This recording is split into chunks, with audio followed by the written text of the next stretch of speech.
जिनके माता पिता बिहार सत्ता पे 15 साल तक काबिज थे और उन्होंने एक भी रोजगार नहीं दिया, उनका पुत्र आके ये कहता है कि हम पूरे भारत में 1 करोड़ नौकरी दे देंगे।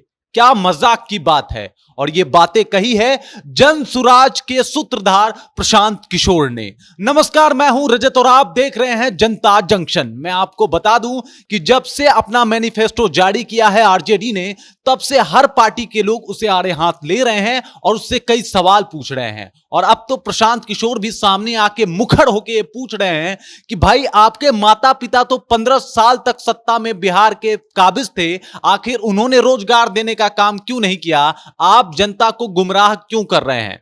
उन्होंने जनता से यह अपील भी की कि आप तेजस्वी यादव के इस बयान को बिल्कुल सीरियसली ना लें। उन्होंने कहा कि यह बयान तेजस्वी यादव के अज्ञानता को दिखाता है। जब से आरजेडी ने अपना परिवर्तन पत्र जारी किया है, तब से हर बार उस पे सवालिया निशान खड़े करे जा रहे हैं, उससे लगातार सवाल पूछे जा रहे हैं और कहीं ना कहीं इसके ऊपर तेजस्वी और आरजेडी, इसके साथ लालू के ऊपर घेराबंदी की जा रही है। प्रशांत किशोर ने भी आके ये पूछा कि आखिर आप कैसे दे देंगे? आप पहले दिन में ही एक साइन से कैसे 10 लाख लोगों को नौकरी दे सकते हैं? कैसे उन्हें जॉब दिलवा सकते हैं? मतलब आप कुछ प्रक्रिया वगैरह फॉलो करेंगे या बस ऐसे ही दे देंगे? और इसी वजह से उन्होंने कहा कि बिहार की जनता तेजस्वी की बातों को बिल्कुल भी सीरियस ना ले, इन बातों को अनदेखा करे, क्योंकि इस बातों में बिल्कुल कोई सच्चाई नहीं है। मैं आपको बता दूं, प्रशांत किशोर बिहार के बहुत बड़े पॉलिटिकल लीडर माने जाते हैं और बिहार ही नहीं पूरे देश भर में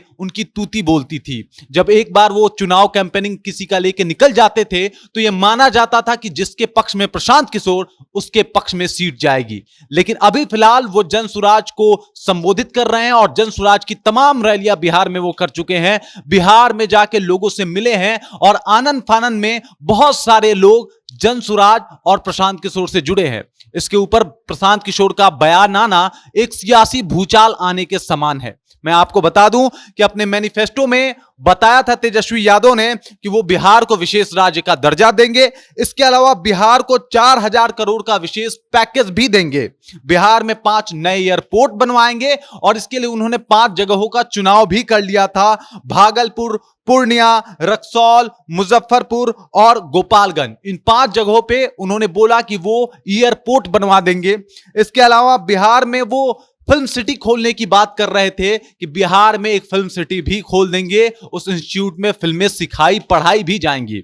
इसके अलावा वो बोल रहे हैं कि देश में 1 करोड़ से ज्यादा वो नौकरी देंगे, गरीब महिलाओं को 1 लाख रुपए की मदद भी प्रदान करेंगे सालाना, वो भी, और 200 यूनिट बिजली फ्री देंगे। ये फ्री का चस्का तो आप समझ रहे होंगे, दिल्ली में केजरीवाल ने भी फ्री का ये घोषणा करके बहुत सारे वोट अपने पक्ष में कर लिए थे। और मैं आपको बता दूं कि इंडिया अलायंस में केजरीवाल की भी पार्टी है और उनके ही तर्ज पे शायद ये लगता है कि तेजस्वी यादव ये चुनाव जीत जाएंगे। लेकिन आपको मालूम होनी चाहिए कि बिहार की जनता कुछ और सोचती है, बिहार के जनता के दिल में कुछ और होता है। इसीलिए बिहार का राजनीति बहुत अलग होता है और बिहार के राजनीति में बहुत कुछ देखने को मिलता है।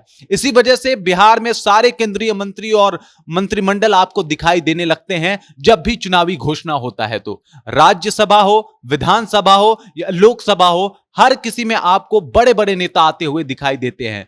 तो मुझे लगता है कि ये फ्री वाला मामला कितना सटीक और सही होगा, ये सोचने वाली बात होगी।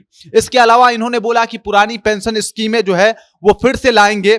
इसके बाद अर्धसैनिक बल को शहीदों का दर्जा देंगे। अग्निवीर, जो कि एक मोदी जी के द्वारा शुरू किया गया नया अभियान था, जिन्होंने वो शुरू किया था, उसे ये पूर्णतः खत्म कर देंगे। और कई बड़े बड़े वादे किए, लेकिन उन वादों को लेके अब उनके ऊपर सवालिया निशान खड़े हो रहे हैं। लोग उनसे लगातार सवाल पूछ रहे हैं, पार्टियां लगातार उनके ऊपर बरस रही है और अब तो प्रशांत किशोर भी उन्हें आड़े हाथ ले रहे हैं और उनसे ये कह रहे हैं कि आपसे ये उम्मीद नहीं थी। आपका ये इस तरीके से बयान देना आपकी अज्ञानता को दिखाता है कि आप में कितना कम ज्ञान है तेजस्वी यादव। बाकी इसके ऊपर आप क्या सोचते हैं, कमेंट करके जरूर बताइएगा हमें। आप देख रहे हैं जनता जंक्शन।